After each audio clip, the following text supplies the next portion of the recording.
Ktu jam në lulishten e madhe të Burrelit. Që është akoma dhe sa e bukur është. Ajo është akoma e bukur, por ka qenë shumë e bukur. Kjo lulishte ka një histori më vete. Është projekt. Je me këje këtu? Unë jam në mes, motra ime, vllai dhe babai. Babai na donte, por ai që të vinte mamaja, sepse mamaja ime ishte gocë Tiranëse, nuk donte të shkonte në Burrel. Do me thënë, babai ishte nga Burreli? Jo, as babai ishte nga Burreli. Babai im ishte shkodran, qytetar Shkodre. Se si shkoj dhe se si përfundoj atje, unë nuk e di, janë shumë pikpyetje të mëdhaja. Kupton, nuk kam çfarë të them. Ne s'kishim asnjëri nga Burreli, nga Mati. Babai im shkoi atje, Burreli s'kishte këpucar, babai im ishte këpucar. Nëna ishte Robaqepsja më me emër në Tiranë dhe ashtu vdiq. Robaqepsja më me emër në Tiranë.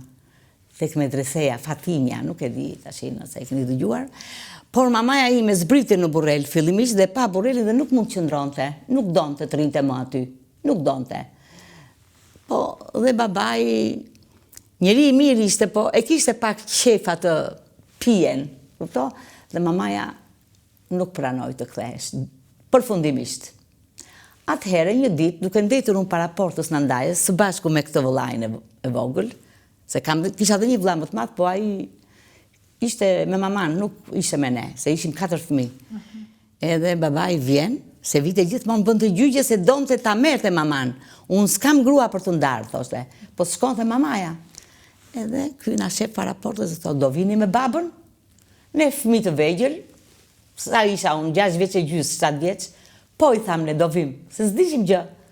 Dhe mbaj mend që kanë përfunduar në karrocerinë e një kamioni, që kanë qenë atëre, agjencia kamionave ka qenë atje ku ishin lojrat me dorë, Kezogu, poshtë Kezogu Zi, ku ka qenë aty në Rtesa. Përfunduam në Burrel dhe 6 vite me radhë, unë nuk e kam parë nënën. 6 vjetë? 6 vite. Nëna nuk vinte? Nëna vinte dhe ky e merrte vesh që do vinte nëna dhe na çonte në fshatrat e Burrelit që ajo mos na shikonte. Do të thënë, ta bënte që ajo të na dëshironte neve. Pastaj përdori dhe një metodë tjetër baba, unë nuk e shaj, prapë se ai na donte shumë ne, por në një farë mënyrë ne ai na lëndoi. Na lëndoi që ja, sot që unë jam 74 vjeçe, vitet nuk e shlyen dot atë lëndim. Është një lëndim që prandaj çiftet sot kur të ndahen nga njëri tjetrin, ti bëjnë mirë llogarit, se mirë se çifti ndahet, po kusuret ja fëmia. Edhe babai na kërcënoi pastaj, sepse Tirana i kërkonte, pse këta fëmijë nuk vinë ke nëna? Çfarë bën kjo? Se themën qeveria e Burrelit, si ta them ty me. Po jo i thoshin ata, ne i pyesin fëmijët, po fëmijët thonë ne do rrim ke baba. Sepse ky na kishte thënë, në qoftë se do thoni do shkojmë ke mama, unë do ju therr me thik, thoshte.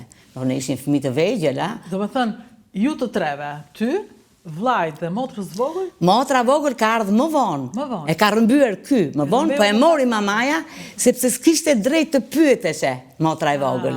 Ishte më e vogël, minorene. Dhe e mori përsëri nëna? E mori nëna, kurse ne të dyve nuk na merrte dot ajo, se ne deklaronim gjithmonë do rrim me babën. E mendoj ndonjëherë po nëna në këtë kushte që ishin të tmerrshme, domethënë, po për hirin tuaj, nuk mendonte që le të vete në Burrel?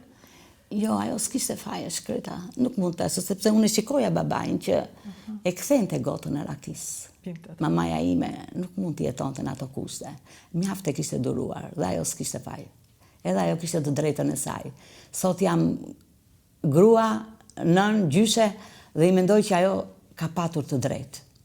Po atëherë si mendoja kur ishe vogël? Atëherë nuk mendoja shumë, nuk e urreja maman, po thoja pse gjithë shoqet e mia kanë nën, vetëm unë s'kam nën. Dhe gjithë nënat e shoqeve të mia më merrin në shtëpi, më lanin, më ofronin, nuk e di, më vjen për të qarë edhe sot për veten time, me thënë të drejtën. Edhe mbaj mend një herë ka ardhur Vitore Rasha në Burrel për të dhënë një koncert me Skënder Sallakun. Edhe më mori në hotel, më krifte flokët se e njifte, se babai im jetoi në fillim në Tiranë. Edhe më krifte flokët dhe më donte fort, se i vite keq për neve. Kam jetuar në mënyrë më të tmerrshme. Pastaj që kam provuar shumë gjëra atë në Burrel. Ja, aq e vogël, domethënë mas një viti jam kthyer në Tiranë. Kaq e vogël un laja vllajin, laja motrën dhe kur i laja pjatat, i laja nga brenda se isha fëmijë, nuk dija. Po nga jashtë nuk i laja. Edhe më thoshte baba, po pse i lan pjatat nga brenda dhe nga jashtë nuk i lan? Po pse ti laj nga jashtë, i thoja unë, neve kur hajmë brenda ke pjatat, nuk hajmë nga jashtë. Po thënë nuk kisha asnjë orientim. Pastaj nuk do të harroj një rast tjetër, pavarësisht se kush ishte Enver Hoxha, pavarësisht se kush ishte diktatura. Diktaturat kanë qenë në të gjithë botën, nuk është se ishte vetëm në Shqipëri, ka pas në Gjermani, ka pas në Itali, diktaturat kanë qenë botërore. Por maj mend që në vitin 1960, në shkollën e vjetër të Burrelit, vjen shoku Enver për të vizituar shkollën. Ishte viti 60, si duket sapo ishin prishur me Rusina, nuk e di. Dhe unë e shkreta isha në fillim të rjeshtit, doja që të shikoja udhëheqësin. Jo, isha në fund dhe dola në fillim që të shikoja. Po unë s'kisha përpara se shkolle. Pse? Po s'kisha se kush do mi bënte divizën e shkollës. Duart si kisha të rregull, si duket thoj që kisha një çik të rritura kështu, flokët si duket si kisha të kreura mirë. Dhe erdhi një mësues, më mori për dore dhe më çoi në fund të rreshtit. Dhe unë kam qara atë dite. Se doja ta shikoja udhëheqësin, por nuk arrita ta shikoja. Se isha dhe e shkurtër e vogël. E kupto? Pra, ishin gjëra që unë më mbetën në mendje. Dashurinë e matjanëve nuk e harrova kurrë. Prandaj unë i kujtoj ata edhe sot. Por kthimi im në Burrel ishte një rastësi kot.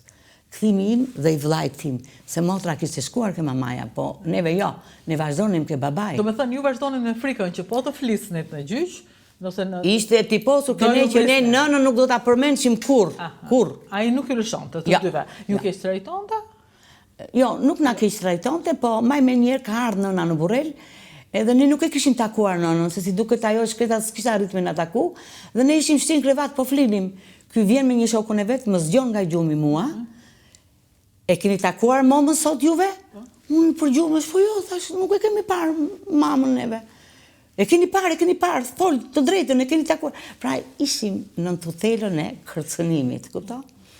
Dhe një ditë të bukur, nuk e di do të harroj, nën kryetari i degës së brendshme të Burrelit, ka qenë një farik kraja, se fëmia nuk e harron emrat. Ai ishte shkodran, po ishte me punë në Burrel. Edhe i thot babës tim, ty gruaja nuk të vjen, i thot. A merr mbesën time që është 50 vjeçe të martohesh? Po mirë, thot, ky se ishin shkodran të dy. Po mirë, thot ai, po fëmijët thot që ke, do t'i çosh ke nëna vet, se mbesa ime nuk do t'i gjej 2 fëmijët aty. Edhe mirë, thot baba, vjen baba në darkë dhe thot, një gjo, sa i fliste ato dialektin shkodran. Një gjo këtu, thot, mere një trajse të madhe një aty, thot, edhe futi ato tesha, se ta po ju qoj nesër ke mama në Tiranë. Mi po, unë kisha atë frikën e asaj, se unë nuk e harroja. Jo, i thash unë, ne do rri me ty, babe, ne do rri me ty gjithmonë. A e cec, thotë, sepse a i vete dite që fëmia nënën do. I bëm gati robat, shkum ke autobus i linjës, thash tashi do hypim në autobus, ky do na zbresi. Edhe rria gjithë frikë aty në sedilje. Kur janë shkëputur rrotat e autobusit nga toka e Burrelit, atëherë i thash vetes time, unë po shkoj ke mama sot. Sot i mama. Kam vuajtur shumë. Kemi zbritur aty, në agjensinë e autobusave në Burrel, edhe nuk dija të shkoja ke shtëpia në Ndajës tashi, nuk e dija shtëpinë. Ishte një burr aty, po ka qenë koha kur Tirana nuk ishte mbi populluar, ishte viti 64 tani që po zbrisja unë, se unë kam shku si duke në 59, 5 vjetë kemi net. Edhe një burr unë ashtu, kam qenë fëmijë shkatët gjithmonë. O shoko, i thash, a njefti dajën tim, thash, daja im, thash, është qetë huqi, kasapi moj modhi Tiranës. Po, tha, e njof. A më qoj që ke shtëpia dajës, se unë nuk e di shtëpinë e dajës. Po, tha, i qoj. A i tha qoj, po as dorën s'ma hipte, as qesen s'ma mbajti, unë me një dorë të reksha qesen, qesja ishte më i gjatë se trupi im. Nga njëherë lëvizja qesen kështu që të shikoja rrugën. Në dorën tjetër mbaja vllajin për dore. Kur arritëm pas e ke shtëpia në Ndajës... Të qoj vërtet ai? Po, më qoj, me të vërtet. Kur hapa portën në Ndajës, unë, se në Ndajë ime ka pas gjithmonë shtëpi përballë shkollës lidhe Prizrenit. O shem tash ai pallat, ai shtëpi po bëhet një pallat. Në Ndajë sapo na pa, ua! Fëmijët e Fatimes tha. Erdhën. Në Ndajë thash na ço ke moma. Jo, tha, flini sonte këtu. Jo, thash, do na çosh ke mama, thash, nuk do rrim këtu dhe ne kishim mallë, 5 vjet papa nonën me sy. Që vje për të qarë, dhina po dhe unë sa herë qaj vetën ti me kujtoja atë. Prandaj unë kur unë martova me thënë drejtë se po shkëputem pak nga tema, burri im më donte shumë, po ishte pak xheloz. Dhe unë i thash vetes time, le të jetë xheloz, punë e madhe. Unë s'do kem asnjëherë probleme. Unë kur nuk do braktis fëmijët e mi, sepse mendoja atë që kisha kaluar vetë. Edhe na ndaj na mori për dorë, na çoi ke mama, ke shtëpia e mamës, dhe unë më qefa, kurse vllai im nejti përballë. Mama ime ishte rroba qepse. Dhe në ndaja i tha, Fatime tha, ka ardhi katunare, tha, më ka prukte të qunin, tha, me i qepi pal patalona. A ja qepti, Fatime? Mama ime tashi po e shifte fisnikun, vllajin tim, po kur fisniku i bëri syt kështu, tha, po kjo është quni im, tha fisniku. Pritmi tha se do jetë dajo tjetra, edhe më gjeti dhe mua. Pra, kam kalu një dramë të madhe.